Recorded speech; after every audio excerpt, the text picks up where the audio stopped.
Assalamualaikum dan selamat sejahtera. Hari ini, saya akan menerangkan tentang bab 10 iaitu Matematik Pengguna, Pengurusan Kewangan Siri 1. Untuk bab ini, anda akan belajar tentang perancangan dan pengurusan kewangan, di mana untuk Siri 1, kita akan memfokuskan standard pembelajaran 10.1.1 iaitu menghuraikan proses pengurusan kewangan yang berkesan. Sebelum kita pergi dengan lebih lanjut, pertama, anda perlu tahu apakah yang dimaksudkan dengan pengurusan kewangan. Pengurusan kewangan adalah suatu proses yang melibatkan pengurusan wang daripada sumber pendapatan terhadap simpanan, perbelanjaan, perlindungan dan pelaburan.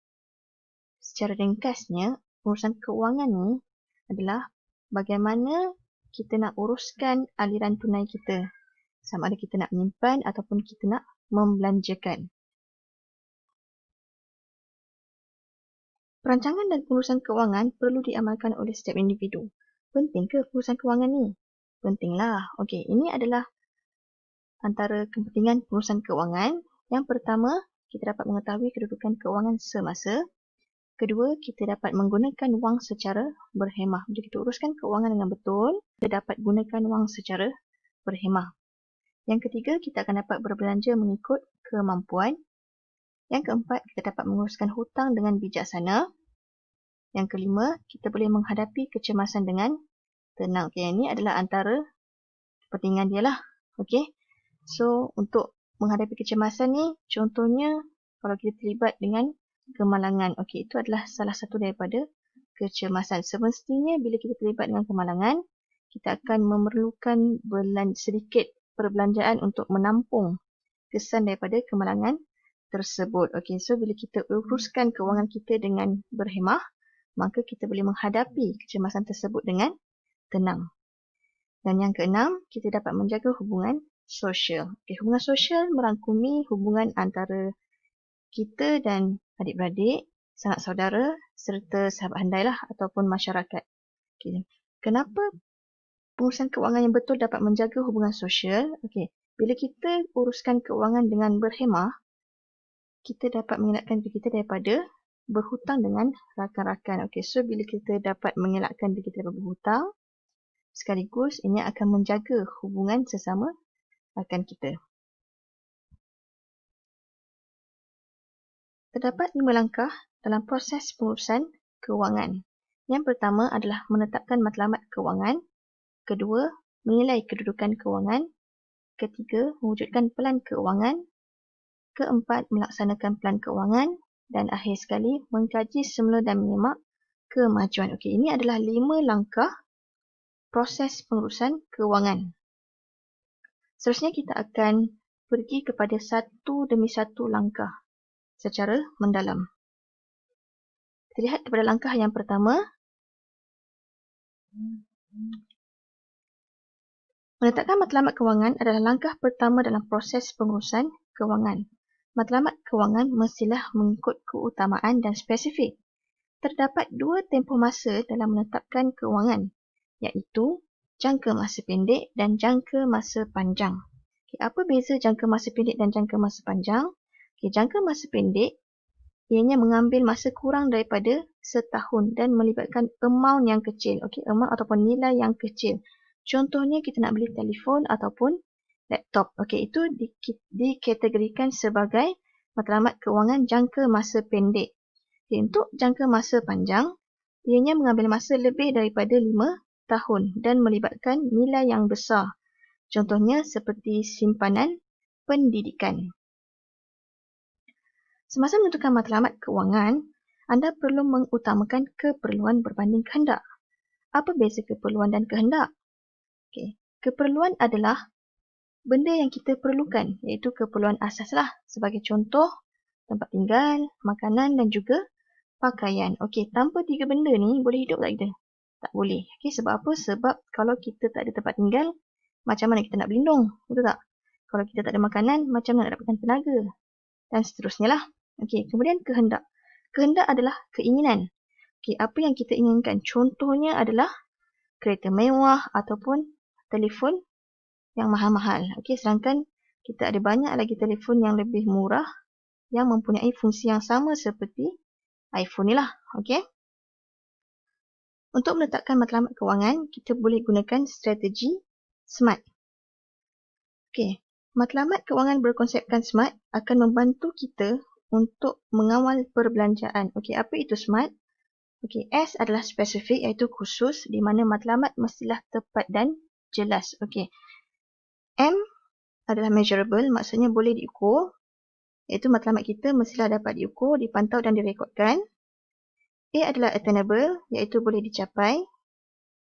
R adalah realistik. Okey, matlamat, bila kita nak buat matlamat kewangan, pastikan ianya logik dan munasabah. Okey, dan T adalah time bound, iaitu jangka masa ditetapkan.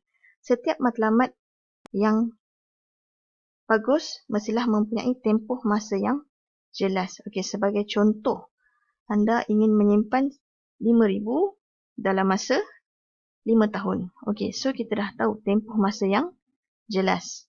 Okey. Okay, sekarang kita dah selesai untuk langkah proses yang pertama. Okey, sekarang kita pergi kepada yang kedua, iaitu menilai kedudukan keuangan. Okey, bagi langkah menilai kedudukan keuangan, aset dan liability menjadi kayu pengukur bagi menilai kedudukan keuangan. Okey, aset adalah contohnya seperti wang tunai dan juga pelaburan hartanah. Manakala liability adalah hutang kereta, hutang kad kredit dan yang lain-lain lagi lah. Okay, seterusnya kita pergi kepada langkah yang ketiga, iaitu mewujudkan plan keuangan. Sumber pendapatan dan perbelanjaan adalah dua komponen penting dalam membina plan keuangan. Okay, kita lihat pada sumber pendapatan dahulu. Okay, sumber pendapatan terdiri daripada dua, iaitu pendapatan aktif dan juga pendapatan pasif. Pendapatan aktif ni adalah pendapatan utama. Contohnya kita bekerja. Okey, ada yang kerja sebagai doktor, engineer, cikgu dan sebagainya lah. Okey, so bila kita dapat gaji kita, allowance kita, commission kita, okey, itu kita kategorikan sebagai pendapatan aktif sebab itu adalah pendapatan yang utama. Manakala pendapatan pasif ialah pendapatan sampingan. Sebagai contoh, pelaburan hartanah. Okey, pelaburan hartanah. Contohnya awak beli rumah, kemudian awak sewakan rumah awak kepada orang. Okey, setiap bulan penyewa akan bayar duit kepada awak, betul? Okey, so itu kita kategorikan sebagai pendapatan pasif. Okey, contoh yang lain adalah saham. Okey, awak melabur dalam saham, nanti bila akhir tahun awak akan diberi dividen. Okey, dividen tu adalah pendapatan pasif, iaitu pendapatan sampingan. Okey, so sumber pendapatan ni adalah aliran tunai yang masuk. Okey. Kemudian kita pergi kepada perbelanjaan. Okey, nama pun perbelanjaan. Ini adalah aliran tunai keluar. Maksudnya kita membelanjakan lah.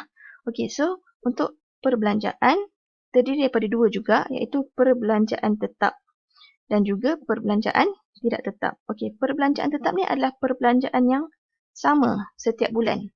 Contohnya adalah ansuran kereta dan juga ansuran rumah. Okey, saya beli sebuah kereta, setiap bulan saya kena bayar 500. Okey, itu adalah perbelanjaan tetap. Maksudnya setiap bulan 500 untuk kereta, 500 untuk rumah. Okey, so itulah perbelanjaan tetap. Manakala untuk perbelanjaan tidak tetap, antara contohnya adalah bil. Okey, bil elektrik. Bil elektrik tak sama setiap bulan. Okey, mungkin bulan Januari sebab PKP kita banyak sebab bukan PKP kita banyak bekerja, duduk kat luar, kita jarang gunakan elektrik. Okey, so kita punya bil elektrik lebih rendah. Tapi bila bulan 3 bila dah start PKP, kita banyak duduk kat rumah, okey, banyak gunakan elektrik. Jadi bil elektrik kita akan naik sedikit lah. Okey, so itu tidak tetap. Sebab apa? Sebab dia berubah-ubah setiap bulan. Sama juga macam perbelanjaan untuk makanan. Okey, makanan tak sama. Bulan ni mungkin kita makan mewah sikit, dan depan mungkin kita jimat sikit. Okey. Dan juga contoh yang lain adalah perbelanjaan minyak lah. Okey. Minyak kereta. Jadi, untuk mewujudkan plan keuangan, penting untuk kita tahu dua komponen ni, iaitu sumber pendapatan dan juga perbelanjaan. Okey. Langkah-langkah yang perlu diambil kira sebelum mewujudkan plan kewangan. Okey, so kita tengok langkah-langkahnya. Yang pertama adalah menentukan tujuan. Yang kedua, membuat anggaran awal. Yang ketiga, mengira simpanan bulanan yang diperlukan. Yang keempat, menganalisis tabiat perbelanjaan. Yang kelima, menetapkan tempoh masa. Dan yang keenam, menentukan strategi pendapatan. Okey, saya bagi contoh. Okey, ni siapa? Ni namanya Ali. Ali bukan nama sebenar. Okey, so sekarang ni Ali dia nak wujudkan pelan keuangan. Okey, so yang pertama dia kena tentukan tujuan. Contohnya dia nak wujudkan pelan keuangan untuk dia berkahwin nanti. Tujuan dia mewujudkan pelan keuangan adalah untuk berkahwin. Okey, so langkah seterusnya dia perlu buat anggaran awal. Okey, berapa anggaran awal? Dia menganggarkan sebanyak RM10,000. Okey, so bila RM10,000, dia dah tetapkan anggaran awal. So bila tetapkan anggaran awal, langkah seterusnya dia kena kira simpanan bulanan yang diperlukan. Okey, so contohnya dia perlu menyimpan RM100 sebulan untuk mencapai RM10,000 lah. Okey, kemudian dia perlu menganalisis tabiat perbelanjaan. Okey, contohnya kalau setiap bulan dia membelanjakan sebanyak RM150 untuk shopping sahaja. Okey, so mungkin selepas buat pelan keuangan ni, dia boleh mengurangkan sedikitlah peruntukan untuk dia shopping. Okey, so mungkin dia boleh ambil RM50 daripada peruntukan shopping tu untuk dia masukkan dalam simpanan bagi perkahwinan. Okey, kemudian dia perlu menetapkan tempoh masa. Okey, ini penting supaya kita tak lari daripada plan asal. Okey. Contohnya dia nak kumpul RM10,000 dalam masa 3 tahun contohnya lah. Okey. Kemudian dia perlu menentukan strategi pendapatan. Okey. Right, so itu adalah langkah-langkah yang perlu diambil kira sebelum kita wujudkan pelan keuangan. Okay, langkah yang kelima adalah langkah yang keempat adalah melaksanakan pelan keuangan. Okey, bila kita dah wujudkan pelan keuangan, kita perlu melaksanakan pelan keuangan. Okey, terdapat 4 perkara penting dalam melaksanakan pelan keuangan. Iaitu pertama, mengikut perancangan pada peringkat awal. Yang kedua, bersedia membuat perubahan. Yang ketiga, mengutamakan pembayaran perbelanjaan tetap. Dan yang keempat, memastikan aliran tunai bulanan sentiasa positif. Okey, aliran tunai bulanan sentiasa positif ni maksudnya jumlah pendapatan haruslah melebihi jumlah perbelanjaan. Contohnya kalau gaji kita RM1,000 sebulan, so kita belanja sebanyak mungkin RM600 sebulan. Okey, so RM1,000 tolak RM600, kita akan dapat berapa? RM400 balance kan? RM400 positif. Okey, tapi kalau gaji kita RM1,000, kemudian kita berbelanja sebanyak RM1,200. 1,000 tolak dengan 1,200, kita akan dapat negatif 200. Okey, itu aliran tunai kita dah menjadi negatif. So, tak boleh lah. Okey, sebelum negatif, kita kena ubah kita punya tabiat kita. Okay, dan last sekali, kita perlu mengkaji semula dan menyemak kemajuan. Okey, pertama, semak semula perbelanjaan sebenar. Okey, kedua, kita kena kurangkan perbelanjaan tidak tetap. Okey, contohnya perbelanjaan untuk makanan, untuk hiburan, untuk shopping dan sebagainya lah. Okey, dan yang ketiga, jangan guna dana kecemasan kecuali terpaksa. Okey, dan akhir sekali kita perlulah sentiasa berdisiplin dan jangan boros. Okey, ini adalah penting dalam menguruskan keuangan. Okey, saja untuk siri 1. Okey, untuk siri 1 kita fokuskan kepada teori sahaja dahulu. Nanti pada siri seterusnya saya akan membincangkan soalan berkaitan dengan proses pengurusan keuangan yang berkesan. Okey, stay tune. Assalamualaikum.